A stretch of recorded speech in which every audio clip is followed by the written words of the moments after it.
അപ്പൊ എങ്ങനെയുണ്ട്? ADGP അജിത് കുമാറിന് DGP ആയിട്ട് സ്ഥാനക്കയറ്റം കൊടുക്കാൻ വേണ്ടി ശുപാർശ അംഗീകരിച്ചു. ആര്? മന്ത്രിസഭ. അപ്പൊ ഞാൻ ആദ്യമായിട്ട് ഇവിടെ ഇതിൽ കമന്റ് വരും. എന്താ കമന്റ് വരും അറിയോ? പിന്നെ നാളെ ചുമതലയേൽക്കോ, ഇത് ഫേക്കാണ്, മറ്റാണെന്നുണ്ട് ഈ സൈബർ കമ്മികൾ ഉണ്ടല്ലോ, ഒരു ഇപ്പൊ വരും കമന്റ് ആയിട്ട് ഒരു കുറച്ച് ക്യാപ്സൂളായിട്ട് ഇങ്ങോട്ട് ഇറങ്ങിക്കണം. അപ്പൊ ഓരോട് ചോദിക്കാനുള്ളതേ, അതായത് ഈ ADGP അജിത് കുമാറുമായി ബന്ധപ്പെട്ടുള്ള ആ വിഷയത്തിൽ എന്തെങ്കിലും ഒരു FIR ഇട്ടതായിട്ട് നിങ്ങളിന്റെ കമന്റിന്റെ അടിയിലൊന്ന് രേഖപ്പെടുത്തുക, അല്ലെങ്കിൽ മെമ്മോ അങ്ങനെ ഉണ്ടല്ലോ, എന്തെങ്കിലും ഒന്ന് കൊടുത്തതായിട്ട് അങ്ങനെയുള്ള ഒരു കാര്യം ഉണ്ടെങ്കിൽ നിങ്ങൾ അതൊന്ന് കമന്റിൽ രേഖപ്പെടുത്തണമെന്ന് ആമുഖമായി സൂചിപ്പിക്കണം. കാരണം എന്താണ് പറഞ്ഞു വെച്ചാൽ ഇനി നമുക്ക് ബാക്കി കാര്യങ്ങൾ കുറച്ച് സമയം കേട്ടോ കേൾക്കണം. നിങ്ങളൊന്ന് ആലോചിച്ച് നോക്കി, ADGP അജിത് കുമാറിന് DGP ആയി സ്ഥാനക്കയറ്റം കൊടുക്കാൻ വേണ്ടിയിട്ടുള്ള ശുപാർശ മന്ത്രിസഭ ഇന്ന് അംഗീകരിക്കണം.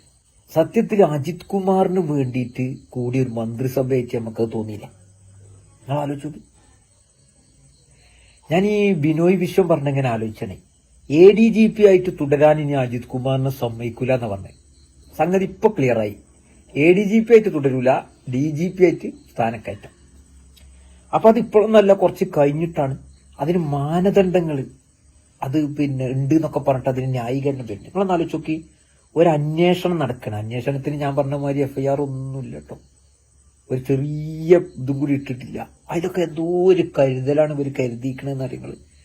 ഏതായാലും ഇപ്പൊ അതിങ്ങനെ തെളിഞ്ഞു വരികയാണ്. തൃശ്ശൂർ പൂരം കലക്കിയതും RSS നേതാക്കന്മാരെ കൂടിക്കാഴ്ച നടത്തിയതൊക്കെ ഈ ADGP തന്നെ RSS നേതാക്കന്മാരെ കണ്ടതൊക്കെ സമ്മതിച്ചിട്ടുണ്ടല്ലോ. അപ്പൊ അതിലൊന്നും ഒരു പ്രശ്നമല്ല. ഇനി നമുക്ക് ഒരു കാര്യം ചെയ്യാം, ADGP RSSന്റെ നേതാക്കന്മാരെ കണ്ടതൊന്നും അന്വേഷിക്കണ്ട. നമുക്ക് ആ മറ്റേ പരിശീലന ക്ലാസ് ഉണ്ടല്ലോ ഇപ്പൊ അടുത്ത്, ഭയങ്കര വിവാദം, എന്താ അതിന്റെ പേര്, മാക് 7, അതിന്റെ തീവ്രവാദത്തെ കുറിച്ച് അന്വേഷിക്കാം. എവിടെ നമ്മളെ കോഴിക്കോട് ജില്ലാ നേതാവൊക്കെ എവിടെ? മൂപ്പരൊക്കെ മുങ്ങിയോ? നിങ്ങളൊന്ന് ആലോചിച്ച് നോക്കൂ. ഒരു വിഷയത്തിൽ ഭയങ്കര കോളിളക്കം സൃഷ്ടിച്ച് കേരളത്തിലൊരു പിന്നെ സംഭവം നടക്കുകയാണ് ADGP അജിത് കുമാറുമായി ബന്ധപ്പെട്ട്. PV അൻവറിന്റെ ആരോപണം അത് അച്ചട്ട് അയാൾക്ക് സമ്മതിക്കേണ്ടി വരികയാണ്.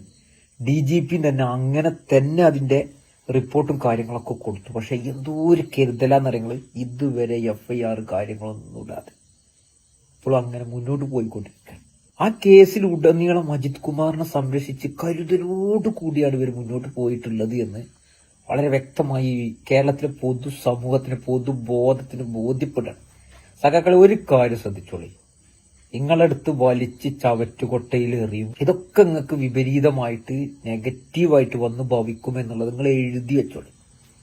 നിങ്ങൾക്ക് ന്യായീകരിക്കാൻ കുറച്ച് കമന്റ് ഇടാം. നേരെ മറിച്ച് അടിസ്ഥാനപരമായിട്ട് ഒന്നും ഇതിന് പറയാൻ നിങ്ങൾക്ക് അർഹതയില്ലാതെ നിങ്ങളെ കൊണ്ട് കഴിയൂല. കാരണം നിങ്ങളൊരു സർക്കാരാണ്.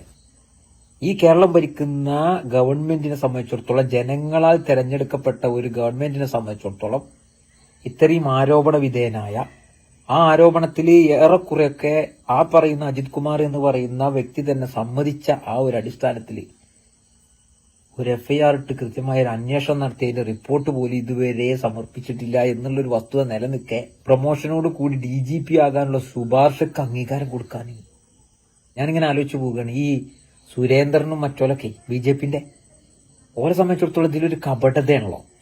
കാരണം പൂരം കലക്കലിൽ ആർക്കാ ലാഭം? അതായത് ADGP അജിത് കുമാറിനെതിരെയുള്ള ആരോപണങ്ങളെ പെട്ടെന്ന് അന്വേഷിച്ചാണ്ട് റിപ്പോർട്ട് സമർപ്പിക്കണം എന്ന് പറഞ്ഞാണ്ട് എന്തെങ്കിലും ഒരു കാര്യം, എന്തെങ്കിലും ഒരു പ്രതിഷേധം ഈ പറയുന്ന സുരേന്ദ്രനും ടീമും BJP ടീമും നടത്തിയതായിട്ട് നമ്മൾ കണ്ടില്ല. അങ്ങനെ ഉണ്ടായിരിക്കണം ഇല്ല. കേരളത്തിന്റെ ക്രമസമാധാന ചുമതലയിലുള്ള ADGP ആയിരുന്ന അജിത് കുമാർ RSSന്റെ നേതാക്കന്മാരുമായി കൂടിക്കാഴ്ച നടത്തി എന്ന് പറഞ്ഞ് അത് അദ്ദേഹം തന്നെ സമ്മതിക്കുന്ന രീതിയിൽ സ്വകാര്യ സന്ദർശനമായിരുന്നു എന്നൊക്കെ പറഞ്ഞു.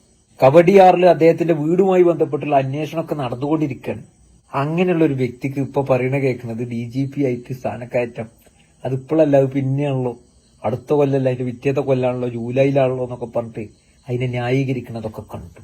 ഏതായാലും ഒരു കാര്യം, നിങ്ങൾ കേരളത്തിന്റെ ജനങ്ങളുടെ ഗവൺമെന്റാണ്, ഇത് കേരളമാണ്, പ്രബുദ്ധരാണ്, ഇതൊക്കെ മനസ്സിലാക്കുന്നുണ്ട് എന്നുള്ളത് നിങ്ങളൊക്കെ ഒന്ന് നല്ലോണം മനസ്സിലാക്കിയാൽ നന്നായിരിക്കുമെന്ന് ഓർമ്മപ്പെടുത്തിക്കൊണ്ട്, അപ്പൊ നിങ്ങൾ ആ കമന്റ് ഇടുന്ന ആൾക്കാർ നിങ്ങൾ ആ FIR എങ്ങനെ വന്നത് ഒന്നും കൂടി കമന്റ് ഇട്ടിട്ട് പോവുകയാണെങ്കിൽ നമുക്കത് പഠിക്കാൻ വേണ്ടിയിട്ടാണ് കേട്ടോ.